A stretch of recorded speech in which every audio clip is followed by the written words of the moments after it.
débat. Prince Bill Aïtidi. Bonsoir à toutes et à tous. Merci de prendre le rendez-vous de Actu et Débat de ce jeudi, émission au cours de laquelle nous allons décortiquer certains sujets de l'actualité, dont entre autres la réception récente d'ambulances au profit de nos communes, la réglementation annoncée du secteur funéraire au Bénin. Ce sera avec Distel Amoussou, consultant média. Distel, bonsoir. Bonsoir Prince Bill Aïtidi, bonsoir auditeurs de Radio Cotonou. Avec vous en studio, Arimi Choubadé, journaliste. Merci de prendre le rendez-vous de Actu et Débat. Bonsoir. Oui, bonsoir Bill, bonsoir Distel. C'est un plaisir toujours de vous retrouver. La mise en onde est assurée par Hilaire Espoir à Guémont, prise de vue, Patrice Béja. Nous démarrons par le tout premier sujet, la réception par le gouvernement en début de semaine, bien sûr, sur l'esplanade du Palais des Congrès de Cotonou, d'un premier lot de 144 ambulances de dernière génération sur une commande de 188. C'est à la faveur d'une cérémonie officielle fort simple marquée par la présence de plusieurs autorités, dont le ministre de la Santé, Benjamin Rompati, que nous écoutons. Une première qui garantira à toute personne en situation de détresse sanitaire un transfert rapide, efficace et sécurisé vers une structure sanitaire capable de lui offrir les soins adéquats qu'exige son état de santé. Les 144 ambulances que nous réceptionnons aujourd'hui sur les 188 sont destinées au renforcement de la gestion du transfert des malades par le service d'aide médicale d'urgence SAMU et à tous les niveaux de la pyramide sanitaire en République du Bénin. Avec cette dotation, toutes nos communes disposeront d'au moins 2 ambulances afin de garantir un transfert rapide en moins d'1 heure des cas graves où qu'ils se trouvent vers un hôpital de référence. L'acquisition de cette flotte accompagne le projet de transport sanitaire au Bénin, organisé autour du SAMU sur 4 niveaux, à savoir le SAMU au niveau de son siège national, les 4 pôles régionaux autour du CHU des Borgou, de l'hôpital de zone de Basila, du CHT Zou et du CNHU-HKM, les antennes départementales et stratégiques basées au niveau des chefs-lieux de département et des pôles stratégiques et les antennes communales. À l'instant, Benjamin Rompati, ministre de la Santé, le maire de la ville de Cotonou, également présent, a au nom des maires du Bénin témoigné sa gratitude au gouvernement. Luc Setondji à Tropo.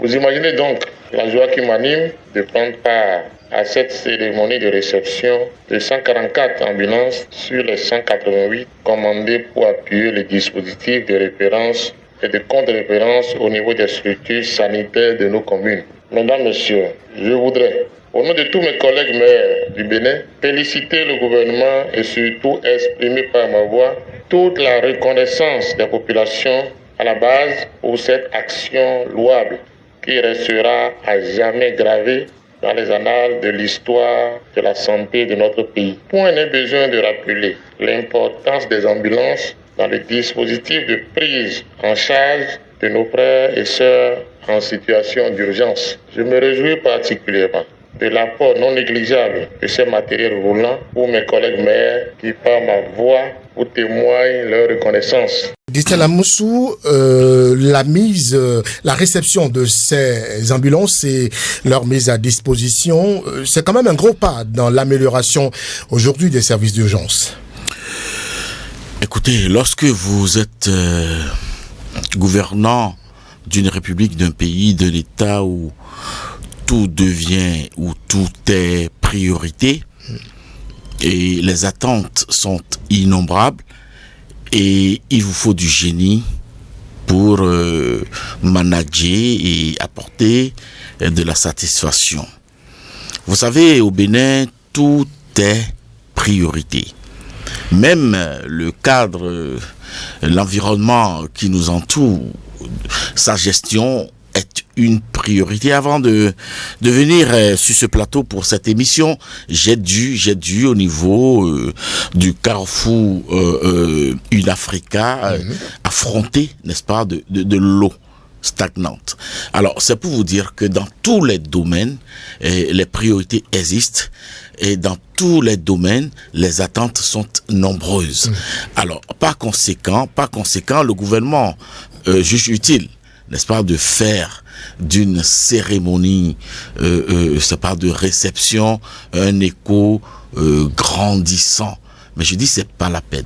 C'est pas la peine parce que prenant même le domaine de la santé, cette folklorisation, moi, me laisse un peu perplexe. Non, mais quand même, 144 ambulances, c'est une première. Je connais pas le ratio. Réceptionné en bloc. Je connais pas le ratio, j'ai écouté les discours et personne ne nous dit qu'elle va être, n'est-ce pas, avec efficacité et ce qui est réceptionné. Mieux, les attentes sont nombreuses au niveau de ce secteur-là, secteur de la santé. Vous savez, oui, il faut efficacement acheminer, faciliter la mobilité des malades vers les urgences, mais faudra-t-il encore les prendre en charge de façon efficace? Faudra-t-il encore les prendre Ça c'est un autre problème. C'est pour vous dire que lorsqu'il y a beaucoup à faire et qu'on arrive à faire un peu, on ne folklorise pas, c'est mon point de vue. Arimi, Quand l'État dépense nos impôts, nous devons nous féliciter nous-mêmes d'abord d'avoir contribué à faire avancer un secteur, si on peut l'exprimer ainsi, si on peut déjà considérer comme si c'est une avancée. Hein? Donc voilà. Néanmoins, on peut s'interroger sur l'opportunité de la pertinence de la dépense. Hein? C'est sûr que des centres de santé manquent d'ambulances. Mais vous savez, dans ces genres de domaines, le plus important, c'est le capital humain. Le matériel, vous savez... Le matériel n'est pas moins important, non? Une ambulance ne sert à rien si vous n'avez pas un ambulancier et des secouristes à bord. Sinon, ça devient juste un moyen de transport. Parce que si vous avez... Moi, je ne sais pas si nous avons 144 ambulanciers et plus, c'est-à-dire des conducteurs d'ambulance qui sont formés à la matière, qui savent... Sinon, écoutez, il vient prendre un malade, si c'est pas fait, c'est lui qui cause un accident ou qui tombe dans un accident et qui aggrave la situation du malade. Et si on le met à bord, parce qu'on sait que c'est des soins d'urgence dont il a besoin, si on le met à bord et qu'il n'y a pas de secouristes bien qualifiés et tout, comme je le dis, oui, on a acheté du matériel roulant, mais si on ne l'utilise pas à bon escient, c'est comme si on n'a rien fait. Vous comprenez? Donc, je ne dis pas, je dis que c'est une dépense publique. Nous devons nous féliciter et que nos impôts servent à quelque chose ou servent à aider la population. Et mais je vous dis qu'on peut, en tant que citoyen, on peut quand même s'interroger sur la pertinence de la dépense. Vous voyez à côté de vous les mini-pompes.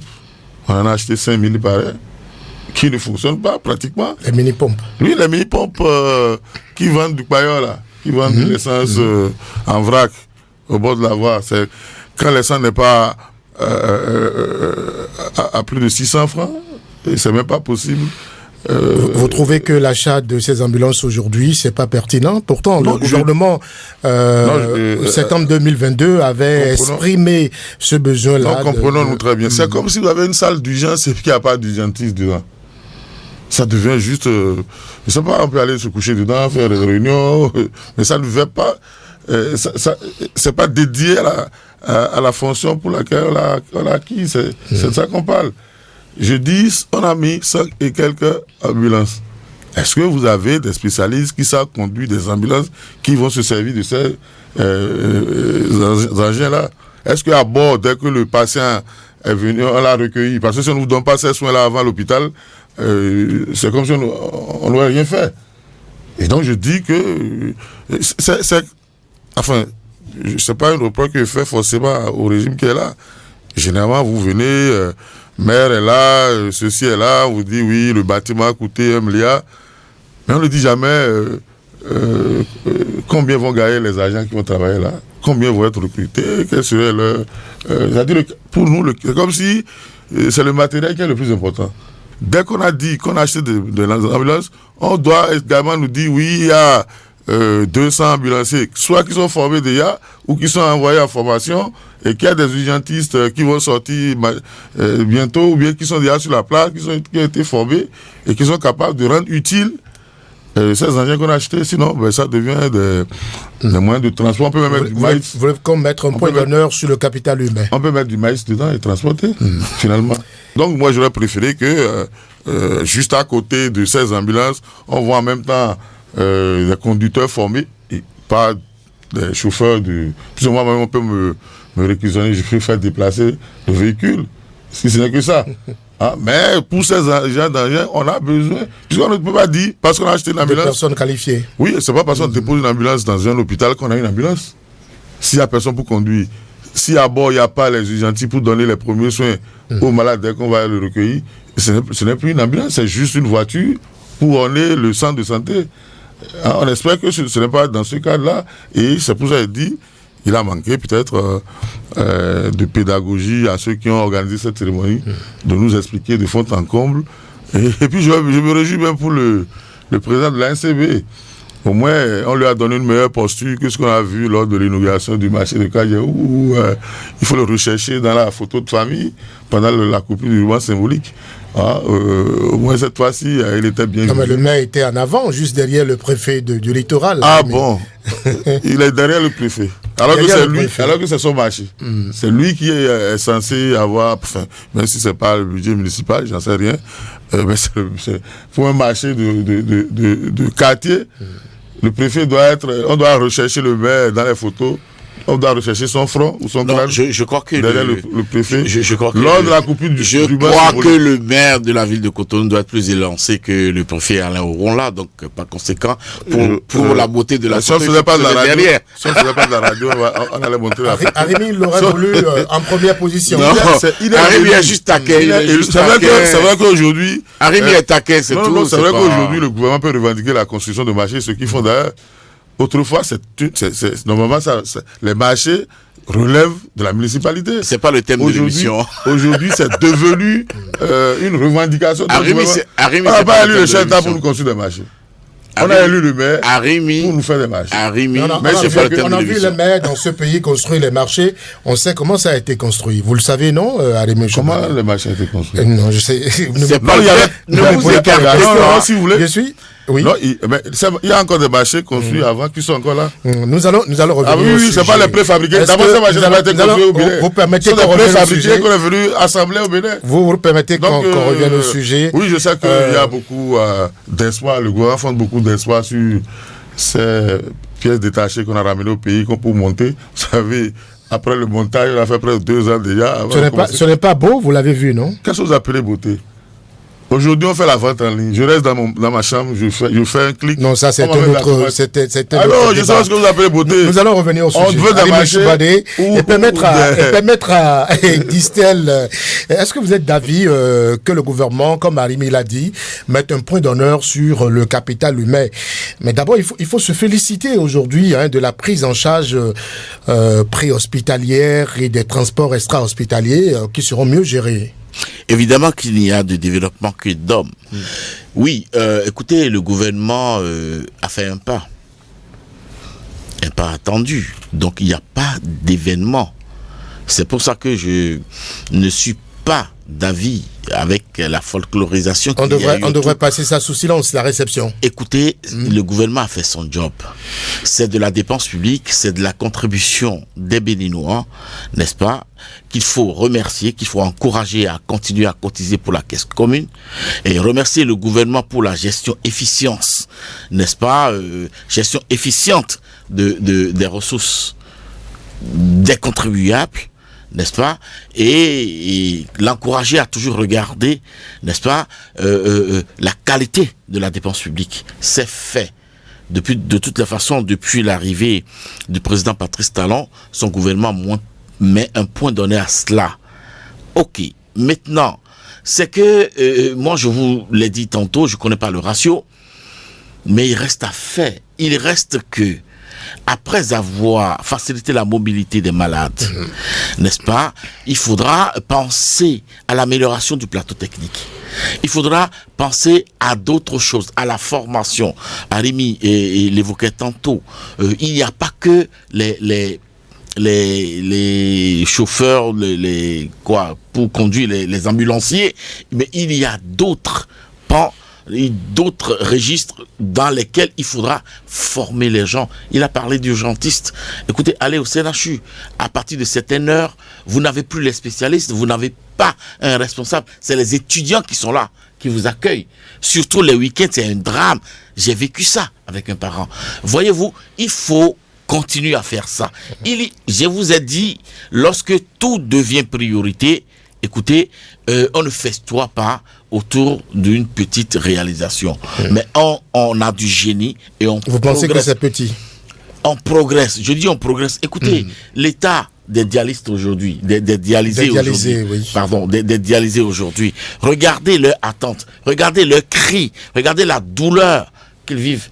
Pendant ce temps, on va organiser une fête, une cérémonie grandiose. On va faire de la communication à tout va autour d'ambulances. Non, je crois que nous avons beaucoup d'attentes. Nous avons mieux à faire. Il faut structurer les choses. Il faut continuer de travailler à l'amélioration de la condition de vie des Béninois. Et il faut encourager le gouvernement à le faire. Mais, je dis, la folklorisation, les spectacles de cette nature, moi, j'aborde ça. Alors, le plus dur à Rémi Choubali, c'est l'entretien de ces véhicules. C'est vrai que il y a des hôpitaux qui manquent d'ambulances au Bénin, mais il y en a qui en ont et qui sont en panne aujourd'hui. Oui, c'est cela qu'on parle. Il faut appeler à l'entretien de ces véhicules. Non, si cela provient des, comment on appelle, des appels de besoin des centres de santé en question, il n'y a pas de problème. Je suppose que ils en ont vraiment besoin. Hein, s'ils en ont besoin. Mais je dis, une ambulance n'est utile que lorsqu'il y a un spécialiste pour sa conduite et des spécialistes à bord. Sinon, ça devient juste un moyen de transport comme n'importe quel autre. Pour l'entretien, on peut faire confiance aux responsables des centres de santé si c'est vraiment eux qui ont demandé à avoir des ambulances. Je ne sais pas si c'est le gouvernement qui a décidé d'offrir des ambulances à peut-être des centres de santé qui n'en ont peut-être pas besoin ou qui n'en ont pas fait ou qui ont d'autres besoins. Mais on a préféré, pour des questions de passation de marché, on a préféré acheter 140 et quelques... Non, vous ne restez pas sans savoir les ennuis liés au transport des malades, au service d'urgence aujourd'hui. Je dis, de votre position, même votre véhicule peut transporter un malade. La différence entre votre véhicule et l'ambulance, c'est que c'est un véhicule spécial, si vous voulez, qui a besoin d'un certain nombre de commodités pour être utile. Donc je m'étonne qu'on ne s'est pas accentué sur cette commodité, parce qu'une ambulance sans cette commodité devient juste un moyen de transport. Si tant est que c'est juste le transport, ben on peut transporter nos malades à l'hôpital. Mais ici, c'est un besoin spécifique.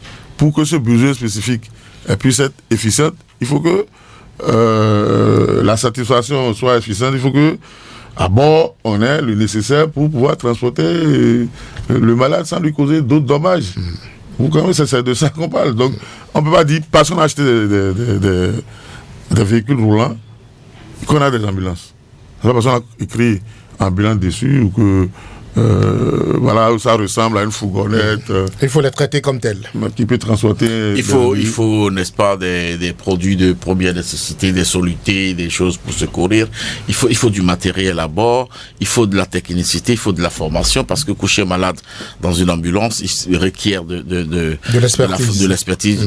Donc, je crois que nous avons du boulot et trêve, n'est-ce pas, de la folklorisation. Nous allons retrouver le ministre de la Santé, Benjamin Rompati. Il est allé visiter les locaux de l'hôpital de référence du Bénin qui sera bientôt mis en service. Il s'agit du Centre hospitalier international de Calavi, le CHICH. Après la visite guidée du dispositif du centre, le ministre a fait face à la presse. Nous l'écoutons.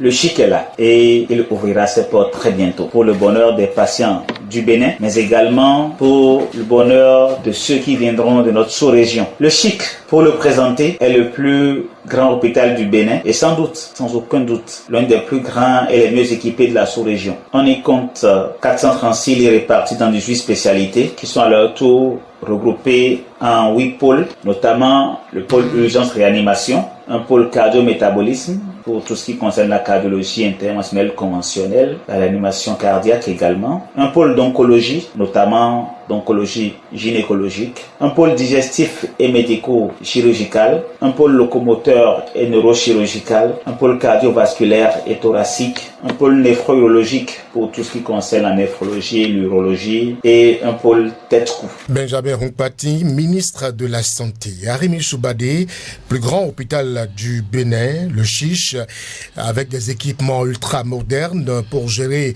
les pathologies les plus complexes. Il faut s'en féliciter aujourd'hui. Je sais pas. Enfin, je sais plus si c'est celui d'Alada. Vous avez écouté le ministre de la Santé.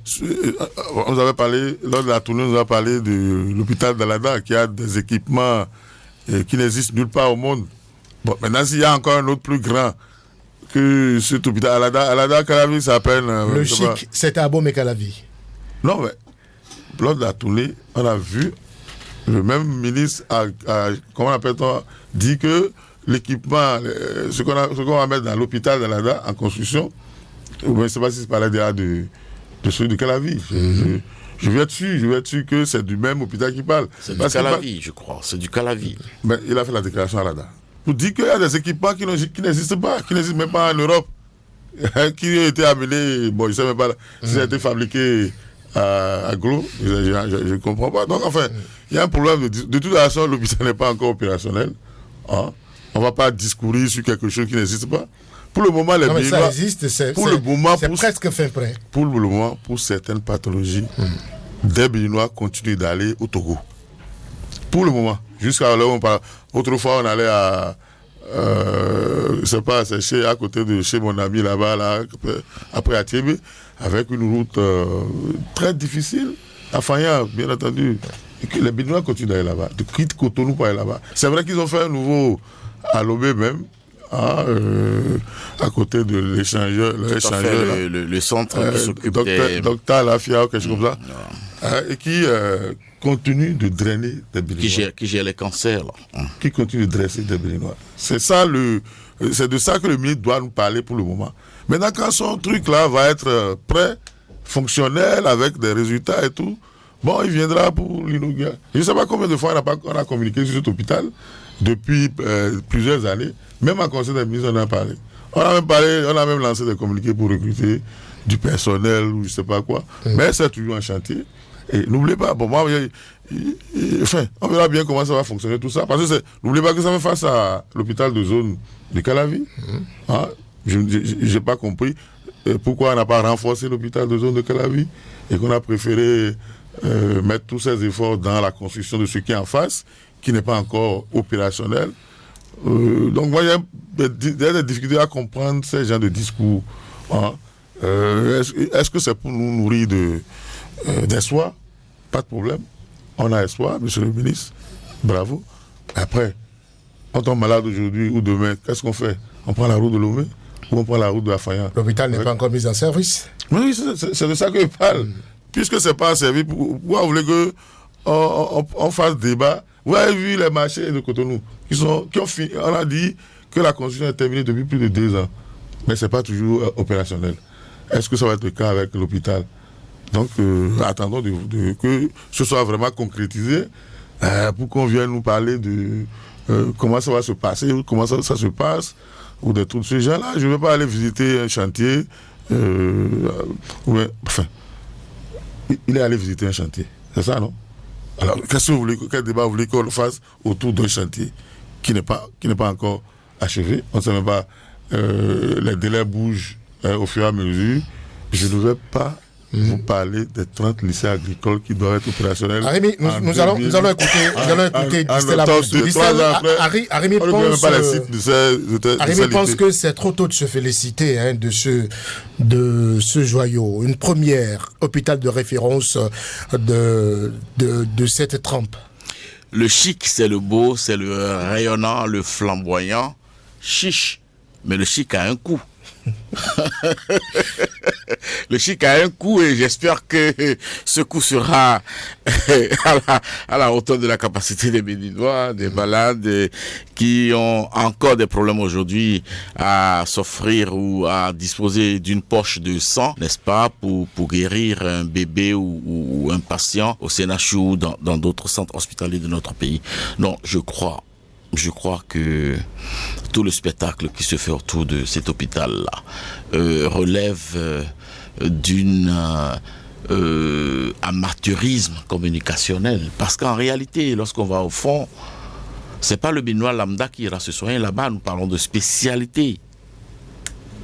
Non, disons-nous la vérité.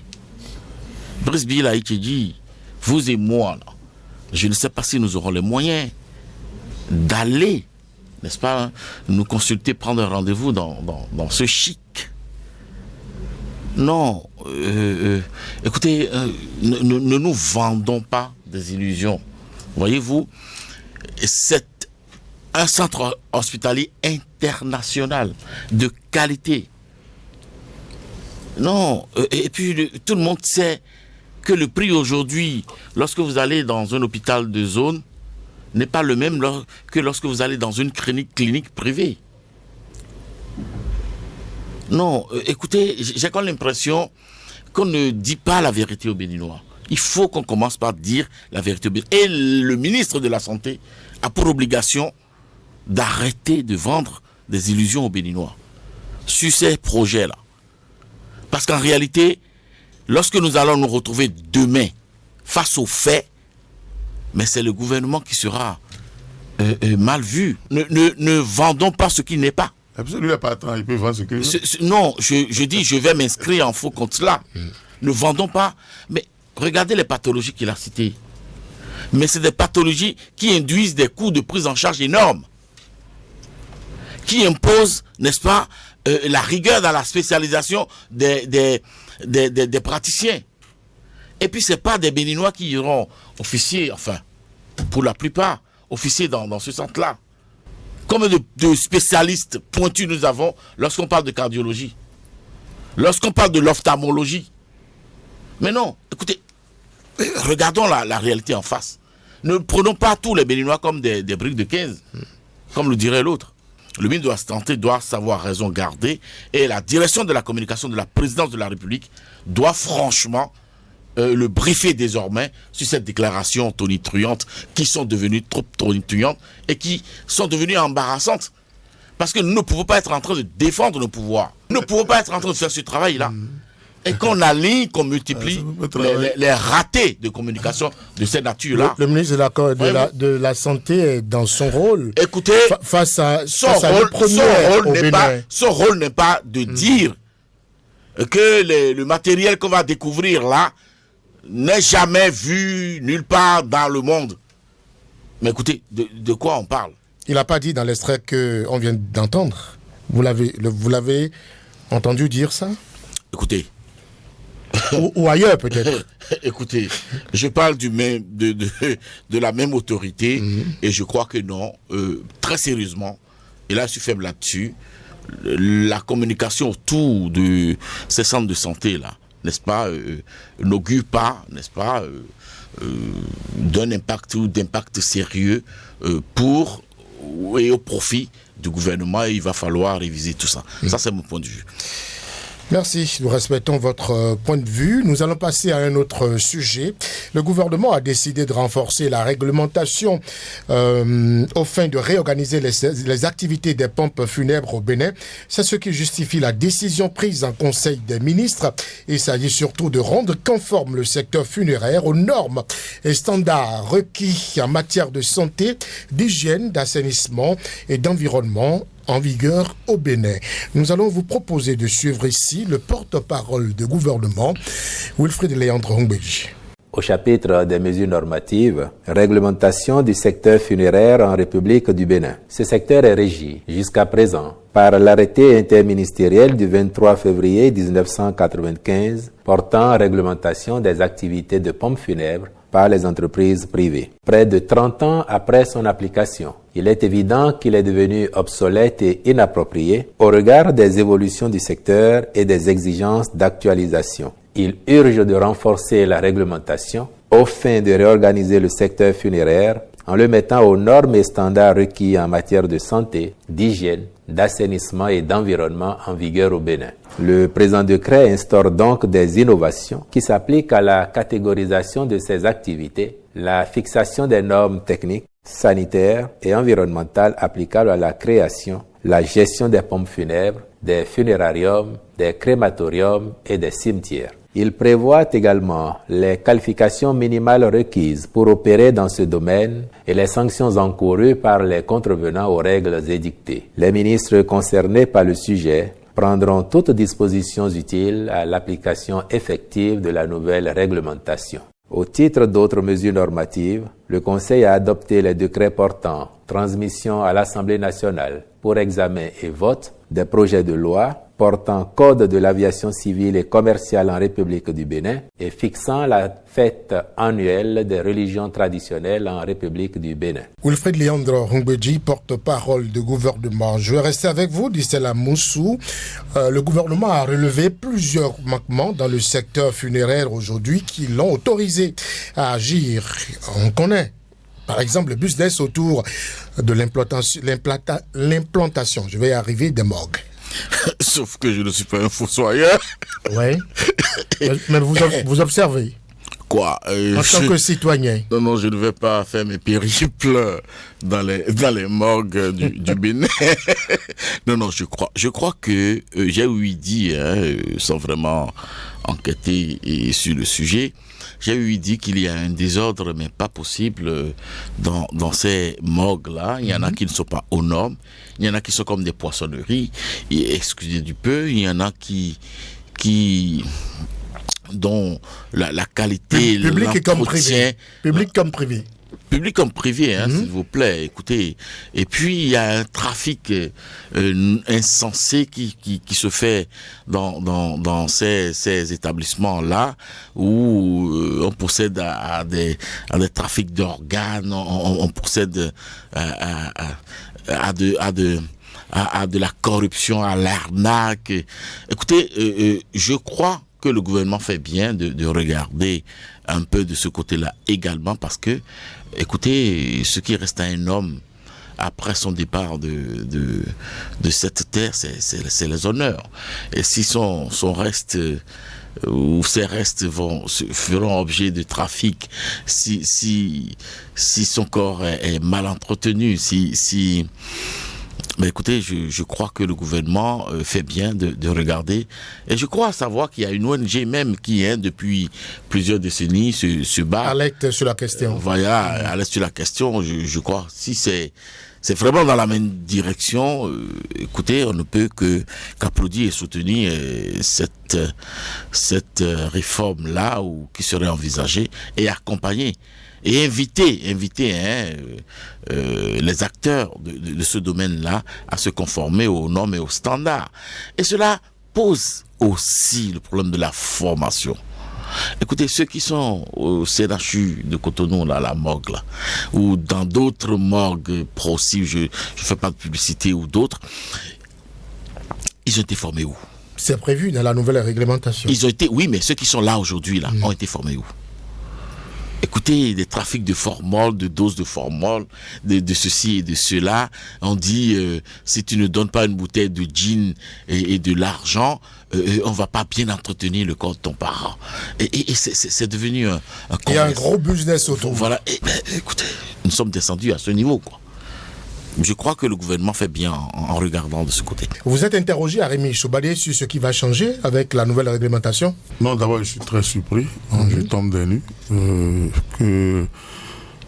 par ce communiqué du gouvernement. Il y a longtemps qu'ils ont dit qu'ils ont introduit une réforme dans le secteur de la santé. On a interdit la grève, le personnel de santé. On a fait des réformes. J'ai vu le chef de l'État, c'est même là qu'il disait aux agents de santé, vous allez en souffrir, mais vous ne pouvez rien faire. Donc ils ont souffert depuis tout ce temps-là pour qu'on découvre subitement. Et puis c'était... Moi je pensais que... Le chef de l'État a dit ça aux agents de santé. À quelle occasion il a dit vous allez en souffrir mais vous ne pouvez rien faire? Mais restituer les faits dans leur contexte réel. Oui, le mec de quoi vous parlez? Allez-y, Arimi. C'est en cela que je dis que vous êtes un intoxicateur. Vous ne pouvez pas transposer. Permettez-lui d'aller au bout de accepter ce qui a été dit dans un contexte donné, approprié, à tous les contextes. Si je vais faire... Arimi, attendez, non, il faut qu'on se respecte. Je vous repose la question. Si je dois venir ici les jeudis pour me faire insulter par ce monsieur-là, ben, c'est pas la peine. Non, mais c'est pas la peine. C'est pas de l'injure. Je ne sais pas de quoi. Je nous fais de l'intoxication. Qui nous disent que le chef de l'État, je mets au défi de prouver que le chef de l'État a dit aux médecins vous allez en souffrir. Bon, on va revenir au sujet. Je ne peux pas comprendre que des adultes viennent sur un plateau pour s'insulter. Non, c'est pas de l'injure. Arimi, je dis, le chef de l'État n'a jamais dit... Je crois qu'on peut arrêter l'émission parce que... Pourquoi ça? On ne va pas arrêter. On va continuer. Avec ce qu'il raconte, je ne peux pas continuer comme ça. Permettez, c'est pas de l'injure. Permettez-lui de continuer. S'il a des problèmes, s'il a des problèmes avec le régime, s'il travaille à communiquer sur eux et qu'il ne le prête pas en compte, s'il a des comptes à régler avec ça, c'est un autre problème. Non, mais on va revenir au sujet. Ça, par exemple, c'est de l'intox. C'est un autre problème. Ça aussi, c'est de l'intox. S'il vous plaît, permettez-lui de... Ça aussi, par exemple, c'est de l'intox. On vous écoute. On vous écoute, Arimi Choubani. S'il veut transformer l'émission en ramassis de ragots ou de bêtises...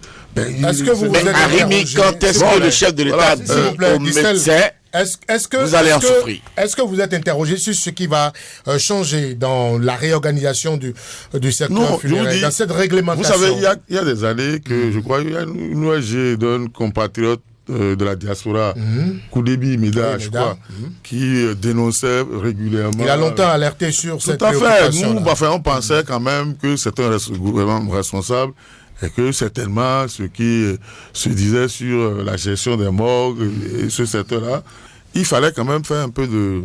Enfin, comment on appelle-t-on? Il fallait un peu modeste pour nous dire oui, voilà la genèse. Nous avons été pendant longtemps aux alertes de ces ONG, de ces acteurs-là, mais qu'aujourd'hui, on reconnaît notre erreur. Le gouvernement n'est pas tenu de le dire, comme vous le dites. Mais oui, c'est important, parce que pendant longtemps, on a cru que c'était le gouvernement qui était dans le bon chemin et que c'était les dénonciateurs, comme le dit le pourfendeur du plateau, et que c'était de l'intoxication. C'était facile de dire que tout le monde est intoxique, alors qu'en réalité, on est dans l'erreur. Vous comprenez? On est dans l'erreur, mais on persiste pour dire oui, ils intoxiquent. Et bien là, après, en douce, on vient colmater les brèches. On a vu des décisions prises en conseil des ministres qui n'ont jamais été respectées. On a vu le combat de, je crois que c'est Idossou, elle s'appelle, sur les sachets plastiques. Mais qu'est-ce qui a changé? Pourtant, c'est une loi qui a été votée. Mais qu'est-ce qui a changé? Est-ce que, on ne va pas prendre une décision cette fois-ci encore parce que peut-être on est en quête d'un financement, d'un projet et que, vous avez des rapports qui ne sont pas très favorables et on court pour aller prendre des décisions. On connaît cette tactique. On attend de voir. On va attendre. On connaît cette tactique. On va patienter, Arimi. Maintenant que, mon ami en profite pour se réconcilier avec ce gars qu'il a proprement savonné au début de l'émission. Si c'est un m'insultant qui veut se rattraper, on va laisser cette parenthèse-là. Non, moi, c'est là que l'intention ne m'intéresse pas. Est-ce qu'aujourd'hui, très rapidement, le phénomène de morgue traditionnelle sera pris en charge dans la nouvelle réglementation? Parce que c'est un autre phénomène. Hein. Écoutez, les morgues traditionnelles aujourd'hui, ça foisonne partout au Bénin. Écoutez, je disais à l'entame de cette émission que lorsque vous êtes gouvernant d'un pays où tout est priorité, n'est-ce pas, il faut avoir du génie et dans le management pour pouvoir répondre de façon progressive aux attentes. Voyez-vous?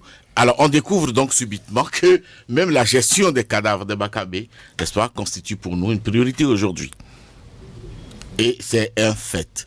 C'est un fait. Alors, pour répondre donc à votre question, je dois dire au détour que jamais le président Patrice Talon n'a dit nulle part aux médecins de ce pays, vous allez en souffrir. C'est de l'intoxication, je confirme. Et je passe en disant que, écoutez, vous savez, la culture La culture a des gardiens. Et au Bénin, il y a des personnes qui n'iront jamais dans une morgue, dans un centre de morgue ou dans un établissement de morgue après leur décès. Je veux parler notamment d'adeptes de certains vaudous, n'est-ce pas? Et pour prendre le cas de ma propre mère, voyez-vous, les adeptes du Nessouhoué, vous n'allez pas leur dire du Zmandonou, vous n'allez pas leur dire à leurs parents de les amener à la morgue après leur décès, sans vraiment, n'est-ce pas, faire des rites. Voyez-vous? Alors c'est pour vous dire quoi? Pour vous dire que le pouvoir public doit pouvoir intégrer la sociologie culturelle de notre pays dans certaines décisions. C'est en cela que vous voulez qu'on autorise les morgues traditionnelles, c'est ça? Les morgues traditionnelles existeront de fait. Ah bon? De fait. Parce que cela participe de notre culture. Vous avez vu comment on traite les morts là-bas? Vous l'avez dénoncé tout à l'heure, hein? Quand vous parlez de morgues traditionnelles, de quelle morgue parlez-vous? Est-ce que vous parlez de ces établissements-là, sans normes, sans standards, qui prennent juste de l'argent, qui sont dans un commerce malsain? Ces gens-là, il faudra sévir contre ces gens. Vous parlez de quelle morgue traditionnelle? Alors moi, je parle de la pratique de conservation traditionnelle des corps en milieu culturel et dans certaines cultures et villages. Que vous voudrez que le gouvernement intègre dans la réorganisation. C'est pour cela que dans les grandes nations, hein, pour prendre certaines décisions, on interpelle des spécialistes sur l'impact sociologique, culturel, économique, scientifique de telle mesure ou réforme que nous envisageons. Les universitaires sont là. Il faut les solliciter à des réflexions, n'est-ce pas, à des recherches avant de prendre certaines décisions. Et ce que je dis, c'est en toutes les matières. Merci. On va parler maintenant de la crise Bénin-Niger, juste derrière ceci.